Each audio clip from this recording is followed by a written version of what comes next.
For the benefit of everyone watching and for the benefit of anyone listening, this was filmed live in front of a studio audience. It's our first live podcast, so thank you very much for joining us here tonight. And for the benefit of you guys, this is a little bit of a secret. We just shot Jake this morning for his for the cover of Men's Health, so like pretty good. So that was good stuff. So big. Thank you guys. How did you find your way into Hyrox? Well, I actually always loved kind of like running and lifting separately. And then someone actually went and did a Hyrox. One of my friends went and did a Hyrox, and they thought, oh, Jake, you'll actually be okay at this. Now, when I actually looked at the workout, I thought, oh, it's just boring. Like, I love CrossFit. I love the element of the unknown. You know, turning up to a competition, not really knowing what you're doing, and then going doing it. So Hyrox never actually appealed to me at the start. But then, you know, I got talked into it. Ended up going to one without really training for it, and did well in my age group, and thought if I actually put my mind to this, I might actually do okay at it. So that's what I went on to do. I went to train. I went on to train after, did kind of like a 12-week block where it was just specifically Hyrox training, your traditional like Hyrox workouts kind of thing, not, you know, everything split up, not analysing anything, just literally training for Hyrox.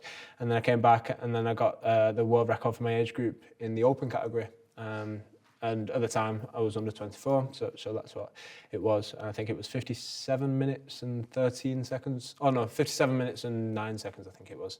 And that was world record at the time for my age group. Yeah.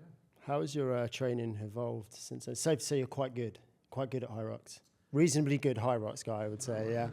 I'm okay at Hyrox with a lot of weaknesses and a lot of things that I can develop on. And that's why I think I've got potential in the sport, because when I look at other people, I think, you know, they're incredible athletes and they're strong at everything. Whereas I look at myself and I think I've got holes in my game that if I improve on, then I can be amongst the best, hopefully. So how my training has kind of evolved is I've got a lot more serious. I feel like my life is Hyrox now, which is a good thing, and I think it needed to happen. Like, I think going from you know part-time athlete to kind of like a professional athlete, I think that's the jump that you have to do. You have to become obsessed with it. It's not just a job. It's a full-on lifestyle, and that's what I've had to do. So you know, every minute of the day, I'm thinking about how can I improve my game for Hyrox. So yeah, getting a lot more serious. Yeah. Nuts and bolts wise, what does that look like? Like, if you look back to how you trained when you'd done a Hyrox, and you're like, oh, I'm going to do some more of these, to where you're at now, like you've had the sort of benefit of, you know, running a few races, finding the holes in your game, and sort of streamlining your training a little bit. What are the major differences? What are your main focuses now in training? So my main focus is for a lot of the time was running. There was a lot of people that were professional runners or close to professional runners, triathletes, and so on, that were at the top of the game running wise, and they were coming into the sport and doing really well. So I thought, oh, I need to get better at running. You know, it is half of the sport at the end of the day. So I put in a massive kind of training block to improve my running and my aerobic capacity, and now I've kind of neglected a little bit of the strength work, so I need to kind of focus on that and focus on getting everything like aligned. That's my main focus is from now. But how I've kind of done that is I've had a look at all my weaknesses and then found experts in that field and then gone to them, ask them questions, you know, ask them for a coffee, whatever it is, to ask for advice, just so they can help me become better at that thing. So trying to turn weaknesses into strengths. Who have you spoken to? Who have you been to? Who you grabbed a coffee with? So quite a few people.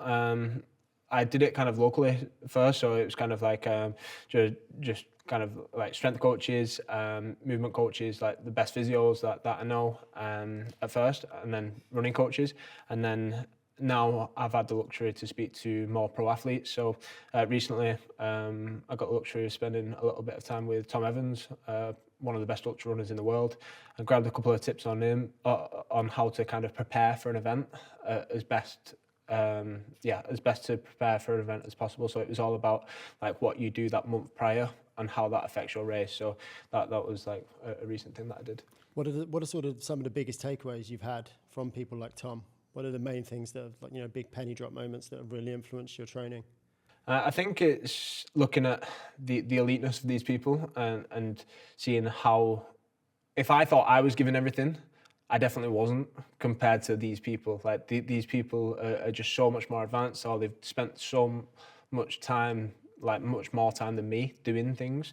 But just kind of like the preparation and the analysis of all your training and never doing anything that's just random. So these guys will never ever do any random workouts. Everything is done to benefit them and benefit their training and their life, so they can move forward and win. How do you tie, so you've got like these experts in disparate fields who are obviously doing everything they're doing is very deliberate, as you say. How are you tying in all of that deliberateness with like 8 different arms in all these different areas to prep you for, you know, such a mixed bag like Hyrox? I think the reason I'm actually going to all these different experts is because Hyrox hasn't been around for very long, and even though there's Hyrox coaches out there, there's, you know, everyone knows a Hyrox expert. Realistically, there's no Hyrox experts because it's not been around long enough. So you've got to look to other sports where you know, they've been doing it, you know, 40, 50 years and look at what they've done in that time and then bring it to a new sport. So that's what we've been kind of doing. So, you know, from an endurance, from a strength background, from, you know, CrossFit with the movement patterns and stuff like that. But tying it all in is very hard because everyone's got a different opinion on everything. So you've kind of got to have your own knowledge as well and know if something's kind of right or wrong when putting everything together. But at the end of the day, it is trial and error. Yeah. Hyrox has evolved even in the last year since, like, I think it was like a year ago we were on the podcast together, right? Hyrox has evolved so much even in that time. I'd say from the point of view, as you just said, of like everyone now knows a Hyrox expert. Statistically speaking, there's probably 2 in this room. You know, it's just a sheer numbers game. What are the biggest mistakes you see people who are positioning themselves as Hyrox coaches making with people? What was that, biggest mistakes? I guess what's like big? What's something that you're likely to hear that you think, I'm not sure I agree with that? I think a lot of people are saying, you know, you just only have to train Hyrox movements to get good at Hyrox. Like that's the thing that just isn't true. You know, that's probably going to lead more to injury than anything else. There's just so many things people are saying. You know, a lot of people are saying volume is the key, and although it is, like, that might be sending the wrong message to certain people who, you know, might be obsessed with training and might not need to hear that, you know, volume is key because they might already be doing enough. So it's all on like kind of an individual basis. You know, it's all like the best piece of advice I could give is train as much as you can recover from. Like a lot of people, you know, try and match everyone else, but their lives are completely different. So say, for example, myself, like my job at the moment is to train and to become the best at Hyrox. And that is the job that I've set myself. But if you guys are looking at my training and thinking, I need to do that amount of training to try and get as good as me, but you've got, you know, a full-time job, you've got family, you know, you're only sleeping 4 hours a night because you've got little kids, like, it's just not going to work. You're going to break down. And it's the same with other people and other scenarios. So, everything has to be like individually looked at. How can people sort of assess that they're training at their own sort of maximum recoverable volume? What are some signs to look out for? So you can look at the data. You can look at, you know, your HRV. That's a great tool that if you actually listen to, you know, if your watch or your wearable says you need to take a rest day, or you know, you could do with taking it easy today. Actually listening to that is important, but I know a lot of people don't believe in it. But just being in tune with yourself and knowing, you know, admitting to yourself that you are tired and then maybe pulling back a little bit. Again, you've got to determine whether you're actually tired or whether you just can't be bothered. If you can't be bothered, then you know, you've got to assess why that is and try and change that. And sometimes, you know, you have got to train when you don't want to train. But yeah. Yeah. Someone once said to me, like, yeah, take a day off, but not 2 days. You know, like, don't take today off, because that's how you know the difference. If you're still tired tomorrow, then take tomorrow off, but don't take today off. I'm not sure I think it's great advice. but for some people it does work. And I think it's harder and harder with Instagram and social media, because every time you go on, I don't know about you guys, but every time you go on, like, it's a rest day and someone's training on there and you're like, all right, that's it, I'm getting my kit on, I'm going training. And that's just, the obsession. But it's obviously a good thing as well. It can be motivating. You mentioned earlier a big mistake people make is thinking they only need to train Hyrox movements, which is something you see all the time, right? People are just doing sim. What other movements do you think are most beneficial, like most bang for your buck for a time-conscious person, like you say? Okay, so we'll go compound movements. So I think a deadlift is great. It definitely helps the sled pull because it's a great movement to connect your lower body and your upper body. I think a squat variation is great, but it doesn't have to be a back squat. It doesn't have to be a front squat. It could be an overhead squat. It could be, you choose the squat that you can benefit and progress most, I'd say. For me personally, it's the overhead squat, which sounds a bit weird because a lot of people think, oh, it'd be a back squat or front squat, but I find like this is where I can test my mobility. I can test if I'm performing the best, but by doing an overhead squat. And then I'd probably say something like a push press as well, because you're building that upper body strength, but you're also building that explosive power from the dip and drive that you need for a wall ball, which a lot of people don't really realise, that they think a wall ball is either, all your legs or all your arms. But if you can snap out of that squat, you can make it so much more efficient. Nice. And then running. Yeah, you've got to be running, definitely. What's a good amount of running volume, do you think? Is this something you have strong views on, or is it just, again, recoverable volume?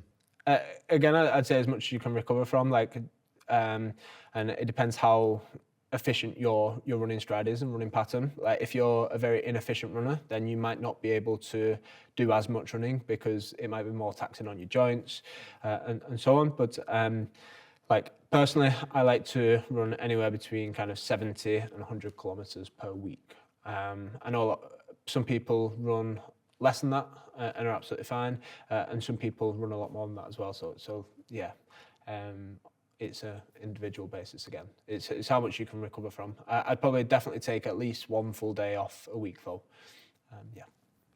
How do you tie that all together? Are you a big fan of like mixed modal sessions, or would you rather sort of compartmentalize your strength and again, let's talk about you, and then let's talk about for someone who's got an hour, 4 days a week. Yeah, of course, because that's going to look a little bit different. So I'm actually quite boring with my training. I like to see progression. I like to do the same movements, week in, week out, and progress, and do the same kind of running sessions as well. So I split up my running and I split up my strength until about 5 to 6 weeks out from a race. And then when it's about 6 weeks out from a race, I start to get more specific. So I might swap out a couple of sessions for conditioning sessions where I'm doing some weights, and then I'm going straight into running and practicing running under fatigue.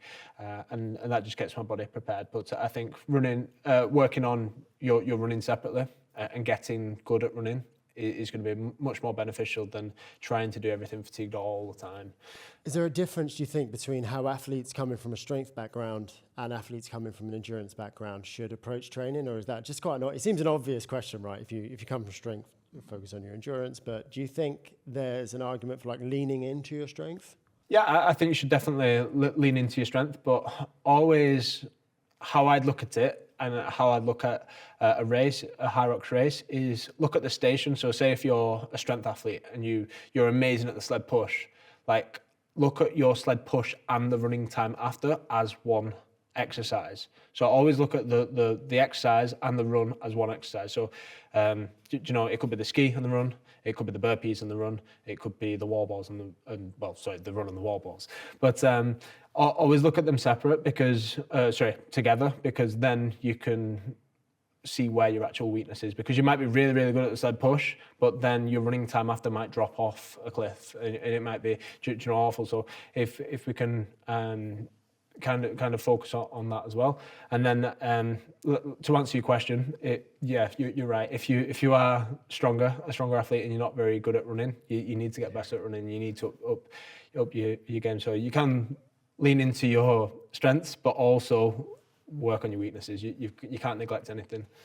That's super interesting, that idea of looking at your split after a particular movement. And I'd always also say as well, like if you think about a race in order of importance, if you think about a race in order of importance, so starting off with your ski, that is the most important exercise in a race. Obviously you've got your running, but the ski is the most important. Sled push is the second most important, then the sled pull, going all the way down to wall balls. Because if you think about this, if your heart rate skyrockets at the sled push and you really, really struggle, that's going to fatigue you for the rest of the race. Whereas if you get fatigued at the burpees, then you've had a good half of the race. So you need to make sure that you're focusing on these things in order of importance. But obviously don't neglect any of them. If your wall balls really, really suffer, work on them. Yeah. You've got a bit of an inside track, obviously, but where do you think Hyrox is going? It just doesn't seem to be slowing down. It seems to be getting bigger and bigger. It's taken off in the US now. The US absolutely love it. Australia absolutely love it. I think in the UK it's probably where it's the most popular, and then going to Europe, and then the US and Australia. But they're even expanding out into India now. And the owner of Hyrox, he said, I always get asked the question, do you think Hyrox will ever change? And his answer to that is, does the marathon ever change? Does the distance ever change? And the answer is no. So, if everyone in the world did a Hyrox, I think it'd be pretty successful. So, I think it's just going to keep on growing. And I think the culture and, everything around it is so positive. Like you go to a Hyrox and everyone wants the best for everyone. Everyone wants people to do well. There's no one wanting someone to do bad at Hyrox, which I think is incredible. I think it's a really good setup. What do you think? You mentioned back at the beginning that initially when you saw Hyrox, you thought it looked quite boring, like the idea of just doing the same thing again and again and again. I think that actually appeals to a certain type of person that CrossFit appeals to, and then they're like, oh, I can, this is repeatable. I'm not just going to turn up at a comp and there be something that just catches me out. Is there anything else about Hyrox that you think, why is it so big? So I think you're right there. I think probably around 5 to 10% of people like the element of surprise.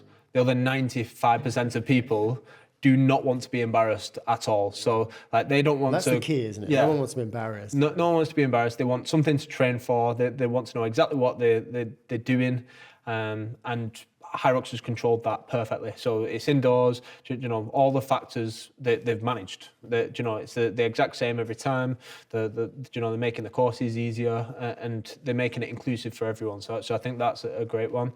I also think it's so captivating because everyone has a chance to qualify for the World Championships. So whatever age you are, whatever, if you're in a team, if you're doing doubles, if you're doing a relay, you can all qualify for the World Championships, which is really cool. So with that element, everyone knows that someone that's going to World Championships, so it's kind of fun and it's exciting. And the fact that you can race again against the best in the world, there's no other sport really where you can do that. You can't, go and drive next to an F1 driver, can you?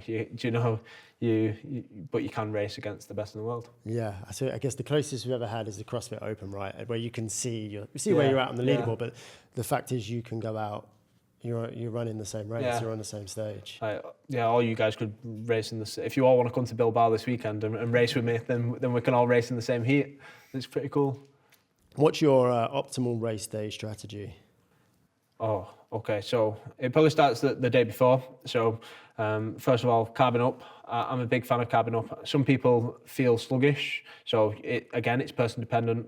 A lot of people, overeat the day before or the day of and then feel sluggish on the start line. Me personally, I think it benefits me. So I like to carb up, I like to stay hydrated, and then I like to get a good night's sleep. I like to, because my event's always at night, I like to go to the venue early doors and just check out how things are, check out the track or whatever. If I'm doing an Elite 15 competition, we'll have a briefing. So we'll go through kind of all the rules and stuff and we'll get to see the course. So I always like to go see the course. Then I like to go home, have a nap, eat, have a nap, and then get up. And then that's where I kind of switch on my game face and get ready. So I'll get ready, go to the venue, probably warm up for about an hour before, and then get into the zone. And then Warm up for an hour. Yeah, but like not full all out for an hour. And to be fair, it's quite surprising. You go into like the Elite 15 races and people are warming up before that. I'm like, how do you know? So yeah, but no, I'll probably mobilise for 20 minutes and then go out for a little jog and then come in, touch all the stations and then get ready.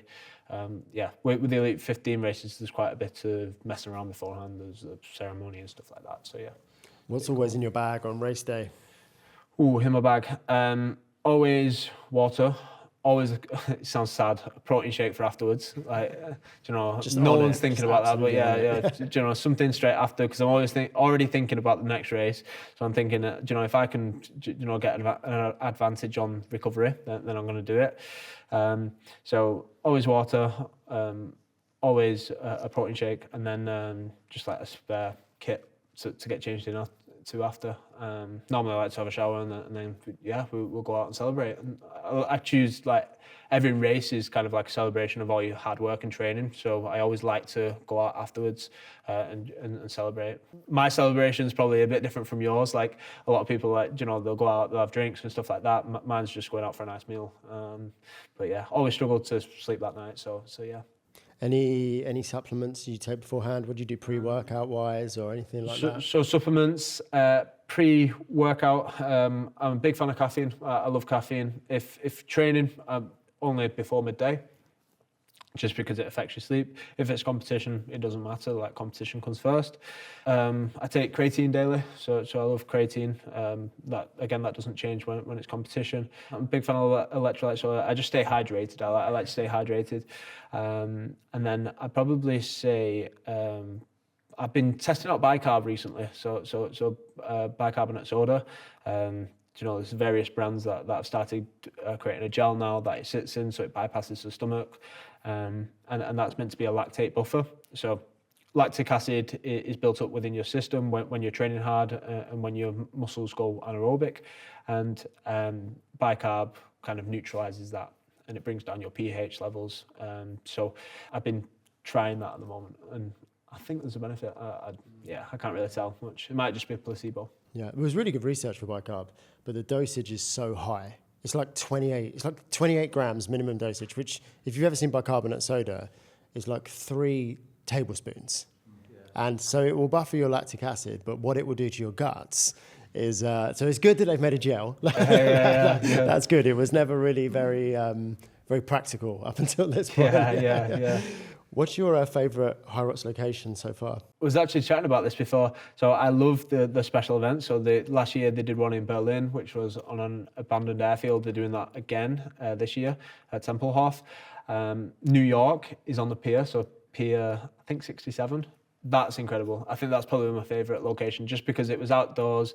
It was, a nice evening in June. It was sunny all day, and the Americans, they just like to party. So, like, they were actually, I'm sure, I don't know if we can say this in here, but they were serving alcohol at the venue. So, which is pretty cool. Yeah, I've said it now. So, like, it's just it's like a festival. It's not like over here where, like, I feel like Hyrox is very serious over here, but over there it was just like first one. And it was just incredible. Like, they'd never seen anything like it, so everyone was just celebrating it. And I think Americans are just incredible. They just take everything one step further. So yeah, it was good.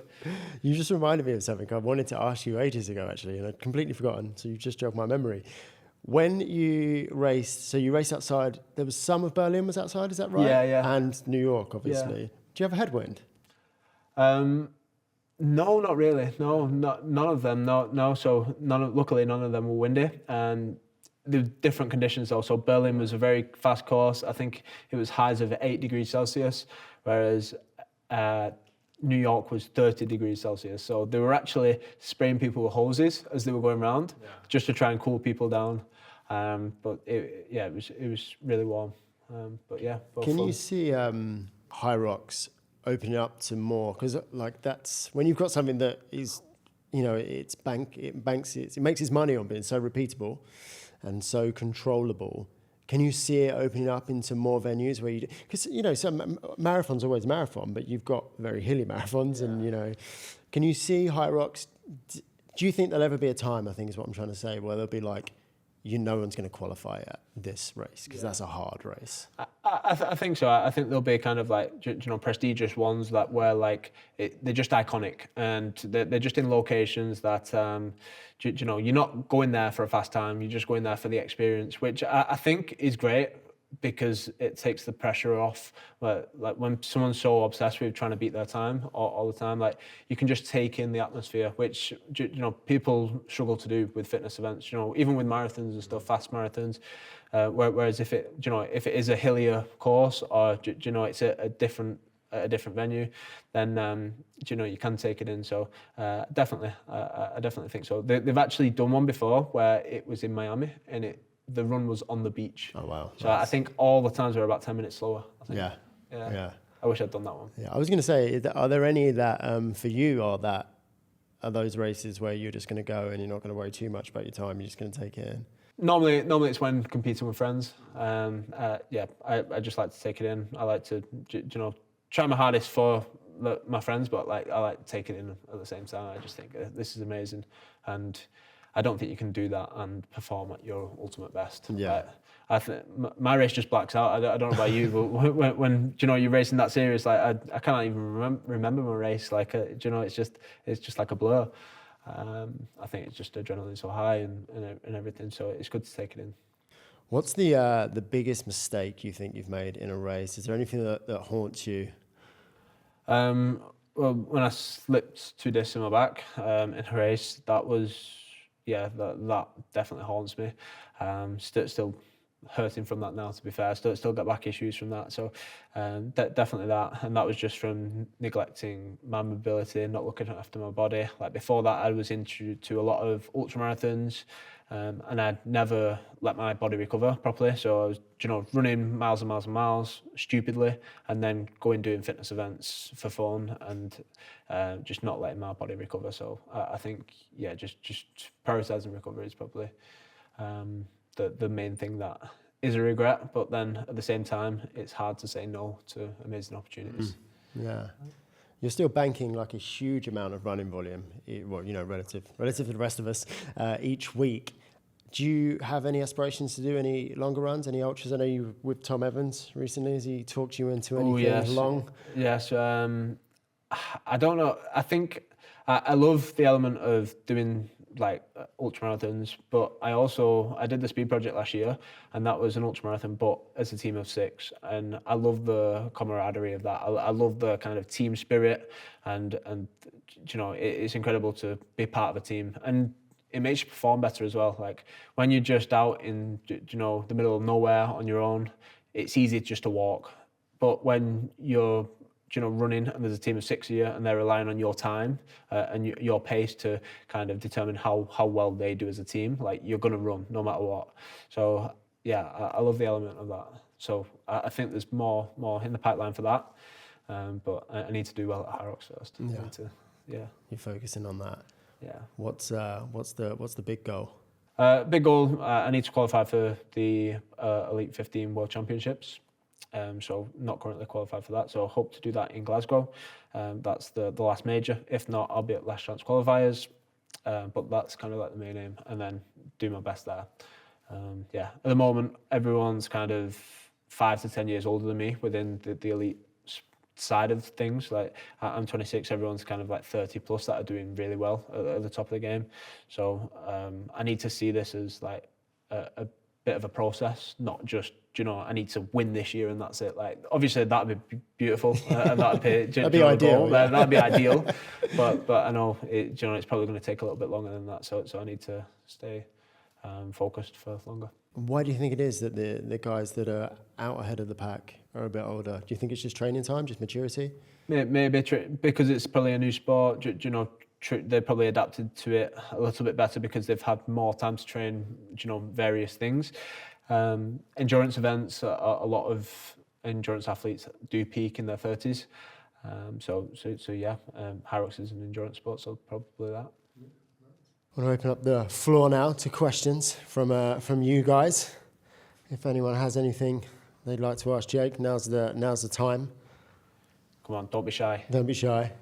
So, yeah, big fan, Jake, and had a question for you. If you think about Hyrox doubles, there's like coordination obviously you need before that. What advice would you give to like the extent I'm running my first one in Temple Off with a mate, and it's kind of a case of how much should we train together during the week? How much should we train separately? Like, what advice would you give for preparation?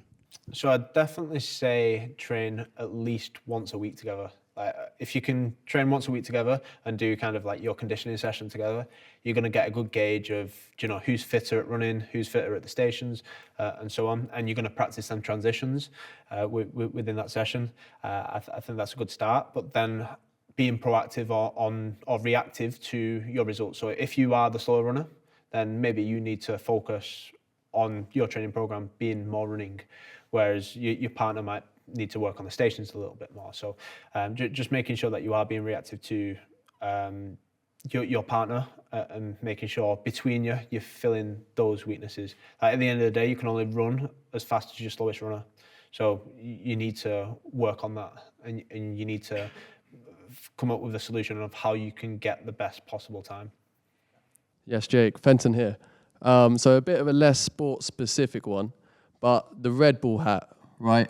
You're always wearing it. So, like, what's the contract on that? Is it like you got to wear it from when you wake up until you go to bed? Like, what's the fine print saying about the hat? I'm just curious, because I'm even amazed that you took it off for the podcast. I was like, hey, you took it off, oh. And that's only because of the lighting, to be fair. It is right there. Yeah. So a funny story about Red Bull. So I went to Red Bull, and I was being interviewed, and I said that I was being really proactive. You know, I was inspiring as many people as possible. I was doing seminars. I was educating people. I was coaching a lot of people, and thinking that Red Bull would be really impressed with this. And they turned around and said, "We care about you winning and wearing that Red Bull cap on the podium," which I just think is like the coolest statement ever. Like, you know, like they want winners. And I think that does put the pressure on, but I think it's incredible that they want that, but then they'll support you to get there as well. So, yeah, Red Bull is a brand where, you know, if you're struggling, you can reach out to them. You can go over to their testing centres. You can create a program with their coaches and things like that, and they have all that in place, so you can be the best athlete that you can be. So they want you to be the best, but they will also supply you with the best resource to become the best. So it's pretty cool. So you wear the hat as much as you want. Because I think that was so cool. I just wear it out of like, this is pretty cool. This. No, that's cool. Yeah. Thank you for that. I'm right in thinking that you must be one of the first ever, like, solely fitness athletes. Yeah, so I was in fact the first Hyrox athlete, so globally the first Hyrox athlete for Red Bull, and then the UK's first fitness athlete, and then kind of followed by Lucy Proctor, who's just been signed. She's done incredible. She's already made it to World Champs, so yeah, I've got to up my game. Yeah. I just got a question. I watched your YouTube video where you were in, it was Austria, wasn't it? Yeah. And I found it so interesting that the levels of detail that Red Bull go to when you're in there. So, I mean, when you walked away from that, what kind of learnings, or was there anything new that you found out about yourself that when they tested you to that level, it was a VO2 max, wasn't it? Yeah. They put you on. Was there anything that you learned about yourself in that and walked away? Because I completely understand they want the best from their athletes. Yeah, so after you have a full week of testing and everything, they find out all your weaknesses, and then you kind of like have a report with a full team of experts. So there'll be a nutritionist there, the physio, there'll be your endurance specialist, there'll be your mental health specialist there, and they'll all come up with a pack of how they can help you. And what I need to work on until next time. So it's kind of very basic, but for myself, VO2 max was one that I need to improve on. That was quite poor. So doing more VO2 max sessions, I do need to work on. Then it was getting stronger in specific areas. So I think my soleus in my calf was weak, and my hamstring was weak, but that could potentially lead to injuries down the line. And then it was with the mental health specialist, it was I spending more time switching off, which is very hard because I don't know. I think we live in a world where everything's very self-development heavy. So I don't know about you guys, but I feel really, really guilty from switching off and just, watching television or doing stuff that I'm not like moving forward with. But that is really important, and that's what the best people in the world do. No matter what kind of, whether it's sport, whether it's, or the specialists, they have time to switch off. A lot of people do something that's completely different to their sport. So they might, play the guitar, or they might learn a new language or something like that, so they can take their mind off completely. So when their sport isn't going as well as they thought, they still have something else positive to focus on, which is quite interesting from like a mental point of view. What do you do to diversify your identity? Oh, I'm still working on that one. You're gonna learn French, take up the guitar. Oh, yeah, I need to do something. I think spending time with friends. I think I do more of now, but I need to do even more of. I think it's important. Yeah. Do you ever get race day nerves, and how do you deal with that? Yes, I do get race day nerves. I actually get, so probably from, and I've suffered with this quite a bit leading up to races. So race day nerves, but like it's over a prolonged period. So it might be 2 weeks before the event. And I used to always just shut down, and my girlfriend would always think I was in a mood, or I just wasn't speaking, or she'd say something and I'd just not reply. And it's because in my head, I'm just thinking about the race. I'm just thinking about, what I'm going to do, and I was a bit too obsessed with it. So I spoke to someone about this, and the advice that they gave me was like, just try and take your mind off it as much as possible. Like, the race is going to happen no matter what, so there's no point thinking about it for 2 weeks before, or a week before, or the day before. Like, you might as well spend that time enjoying yourself and doing things that you want to do, and then in the lead up, and then when it's the actual race, then deal with it. Like, the race only happens once, but like, you can relive it so many times beforehand. So that's what I've been trying to do, and it's helped really. So I always try and take my mind off it until the actual race. As well, I always think, like, if you've trained as well as you should have, then the nerves shouldn't be there, because you've done everything you can. And if you're honest with yourself and you know that, then you shouldn't be nervous. You spoke a little bit at the start about really improving your running when you started with Hyrox. Do you think there's like a benchmark for, say, like the Elite 15, the top guys, for, say, some minimum run times, like a 10K, a 5K, half marathons, to really be in with a chance for that? Yeah, I think all the top runners are probably running 10 kilometers in definitely under 35 minutes. Probably 34 minutes, I'd probably say. I'd probably say I'm still one of the slower ones in the group. They are quite quick. So if you put that in perspective, when they're running a Hyrox, they're under fatigue, they're running a minimum of 3:30 kilometer pace. So that's their kind of the pace that they're running at. I'm curious about nutrition. I eat super clean. I try to put as much. I can tell, by the way. Thank you. Try to put as much natural protein into me instead of powders. I find macro calorie tracking a pain in the ass. It's tough. It's friction. I'm just curious how you look at your diet, how you balance things out amongst the calories that you burn. Like, how do you eat? I think you've highlighted something there. That friction is great. I'd probably call it like added stresses. And you probably got to think of that as a trade-off with food. So I personally like to eat as much whole foods as possible when it's convenient for me to eat whole foods. But when it's not convenient, when I'm traveling, when I'm training and I need to get something in straight away, then we can look at more processed foods. Like so when I'm saying processed foods, I'm not saying like a McDonald's. I'm saying more like a protein shake, or like a a protein bar, or a refuel bar. They're not made to be negative. So we need to make sure that we use them when we can. So if it's convenient for you to go to do a training session and then get a shake in straight away, then that's absolutely fine. Rather than going home and cooking up, a Michelin star meal. Like you just need to make sure that you are picking and choosing your battles with food. That's what I would say. The thing is I have a hard time sometimes having as many calories as I'm maybe supposed to. Like I used to fast, don't fast anymore. I preload obviously before I do my workouts, at least 45 minutes before, lots more carb side.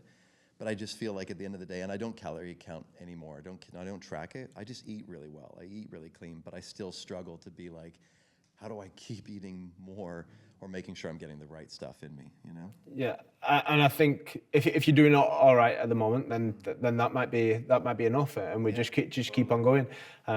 Again, if you stress yourself out too much, then that's going to negatively affect you. If you're stressing out because you need to hit a certain amount of calories every single day, and that's adding to your stress levels, then you're not going to recover as well at night. So we need to, enjoy food as much as possible, and just have a nice, healthy relationship with food. If you want to have food that you enjoy, as well, the best athletes in the world eat the foods that they want, and still everyone's different. Like I'll speak to ultra runners, and they'll have really low protein still. And I'm baffled by this because like I live off protein and I absolutely love it. And you hear stories about like LeBron James having pancakes every day for breakfast, like part of his breakfast, because like if he has that and he gets enjoyment out of that, and it's still carbohydrates, he's still going to perform, and he needs to fuel his body right. So it's all about the trade-off. So I'm good with donuts. Not all the time. That was my takeaway. Yeah. What do you do to make sure you're getting enough calories in? Let's say you're not tracking. Like, do you have any tips for ensuring that the food you are eating is caloric enough, while still being whole foods, etc., like you said, but making sure you're getting in enough calories to fuel your training? Personally, I like to have big meals, so I will have like 3 big meals a day and just strategically plan them. So I'll probably have a little meal or a little serving of food before training, like you say, 45 minutes to an hour before training.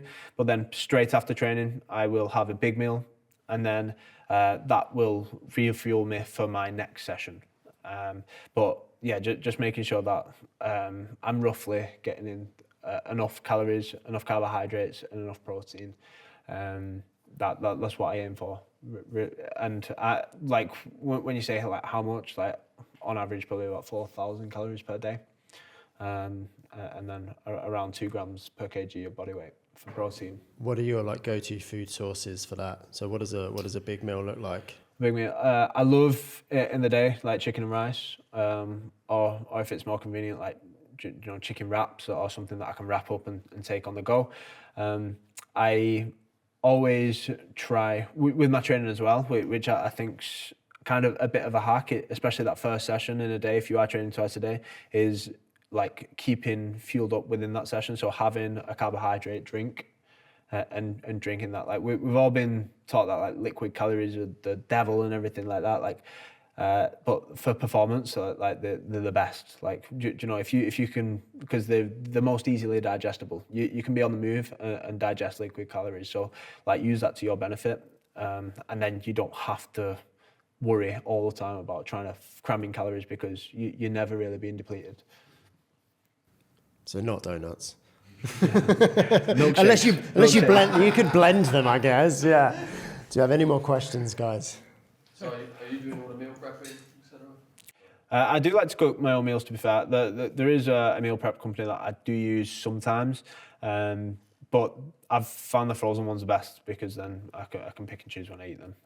But yeah, I like to cook my own food, and then that way I can keep it the same when I'm going to like traveling with trips and stuff. I like to get an Airbnb, and that's one of the changes that I've made. Instead of getting a hotel room, I'll get an Airbnb just so I can cook. That's actually such a good hack. I've never thought of that before. Performance-wise, that's such an intelligent thing. Yeah, like performance, just everything, keeping your whole routine, like whatever you can control. Like there's no point, risking. And a prime example was going to New York. Like I really struggled to find healthy food in New York. Like there are salad bars and stuff like that, but if you're trying to carb up in New York, like what are you having? Like it's very hard. Whereas Pizza. yeah, it's very, yeah, That's yeah, it. pizza, that's it. Donuts. Yeah, donuts. Famously, yeah. There's plenty of salt, plenty of sugar. Yeah. Yeah, exactly. So, but now I like to, you know, on a race day, I'll keep fiber low. So I'll just have normally rice and bananas, not together, but like separately. Yeah. Hiya, how's it going? What would you say to someone like me, for instance, that is about to start Hyrox, and apart from doing it because it's fun, but what would be your piece of advice to? So my top piece of advice for someone that's starting a Hyrox or starting to compete in Hyrox would be, number one, get a solid training program in place and find out your weaknesses. So, you know, do your running separate, do your strength work separate, and find out where you lie among other people that do Hyrox. So, you know, speak to people. Secondly, I'd say study it. So you can go online. There's plenty of things on YouTube where you can focus on your technique, and you can look and study your technique and study how to train for it properly. And then thirdly, I'd make sure, like, when you're actually coming up to the race, make sure that you study it properly, because what a lot of people do, they do all this training and then they get to a race and then they get loads of penalties for either running too many laps or too few laps. So if you make sure that you study the map and study, you know, what stations come in which order, then you're going to get a better time. Actually, sort of circling back to the question earlier that you asked about what pace are like the top guys running their 10Ks at. For someone who's, you know, obviously anyone can go and run it, whatever pace they want, go and have fun. But if someone's like, I'm going to do my first Hyrox, I'm going to take it seriously, and like you just said, split it up, look for your weaknesses, look for your strengths. What are some good running metrics for them to look for? So I think your runs should be roughly between your 10K and half marathon pace. Now, I'm not expecting everyone to have gone and ran a half marathon. But if you look at your 10K pace and then add on, you know, 10 to 15 seconds per kilometre on top of that, that is roughly your pace for Hyrox. And you'd probably call this your threshold pace. So it's a pace that you can run at where you're not creating more lactate and you're not building up too much lactate for your legs to burn. So you're not going anaerobic. You're kind of staying at a consistent point. So you can do the exercises and then you can almost recover on the runs for the next exercise. That's not to say that you take the runs slow. You still take the runs fast.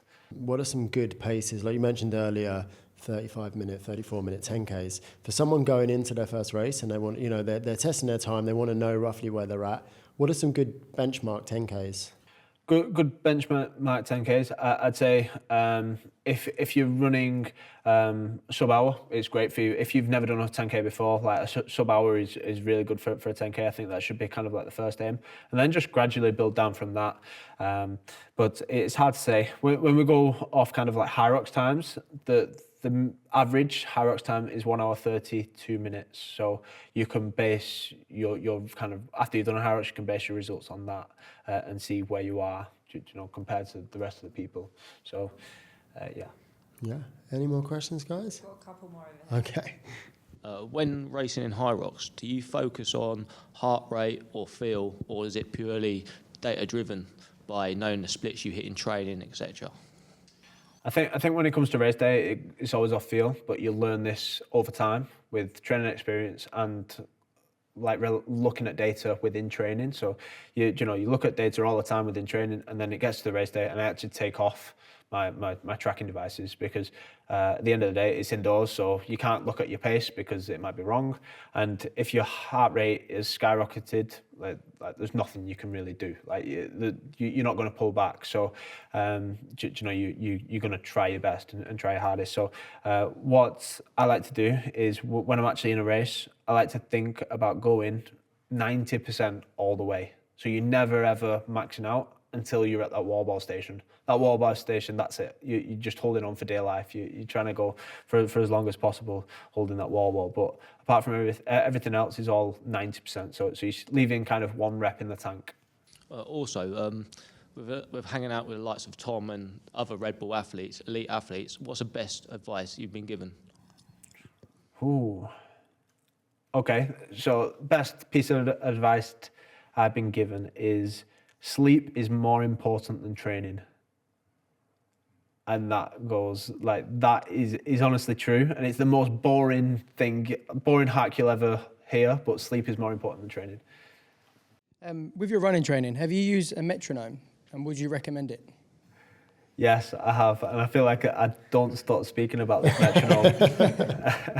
But yes, I do, and I think it's helped me more than anything with my running training. So just a little basis. So a metronome is, I think it's actually originally made for music, beats. Yeah, it just goes like this, a tick-tock, Yeah, tick-tock, yeah. So you set it to 180 beats per minute, and then you can line up your steps to that. So what generally happens with the everyday runner is because we've got these big cushiony shoes, we tend to overstride. So we might be only doing 150 or 160 steps per minute. So if we speed up your cadence to 180, you're actually reducing the impact for every single stride. So if you think over a 10-kilometer run, you're doing 10,000 steps roughly on average, like you're reducing your impact on every single one of them strides. So when you finish a 10K, you're not as sore. So the next day, you might not be as sore. So you might be able to build up more running volume over the week. And then if you can do more volume, then that's more training. So you're going to get better and you're going to speed things up. So, you know, what these guys that are doing, you know, 140 kilometers per week, I guarantee you their cadence is perfect. I guarantee you their stride is perfect. So that's why I used a metronome, and it was just to reduce impact on my easy runs. Was there any platform or app that you used specifically? You can just go on the App Store and type in metronome, and then I think mine's green. But yeah, I think it's called Tempo, Tempo and Green, I think. But yeah, they're not paying me yet. what would be cool if anyone's out there? If anyone's out there, someone needs to create a running app with a metronome on, so a running training app with a metronome on, and then it'd take off. Yeah, I think you can search Spotify as well. You just put in 180 BPM, and you'll find playlists that are that fast, or that's fast. Like you run at 180 BPM. I do, but on average it's 170 to 180. So I wouldn't say everyone needs to be 100. It feels strange though when you first. Has anyone else ever like tried metronome training and you feel like you're shuffling? You feel like shuffling. Yeah, we're so like programmed. You have this image in your head of like running like a gazelle, right? Like elegant, big, long strides. Which, to be fair, that's how. I mean, you look beautiful when you run. You've got a fantastic cadence. Thank you. But you do that 180 and you feel like this can't be right. Like something is wrong here. But if you put 180 BPM into Spotify, you'll get tunes that are 180 BPM, and it's so easy to get into a flow. But they're just obviously really fast, obnoxious songs. So a little hack I found is if you search for 90 BPM, it's nice slow songs, but you just run at double that cadence. That was life-changing for me, because you just don't have to listen to shit music anymore when you run. Well, I want to thank you all for joining us tonight, coming out for a run, and thank you guys. Thank you to obviously Men's Health for setting up today. Thank you to FIIT for hosting us. You've been incredible, and thank you to all you guys for coming along. I hope you enjoyed the workout. Big hand for Jake. Thank you. Cheers, guys. Thank you so much.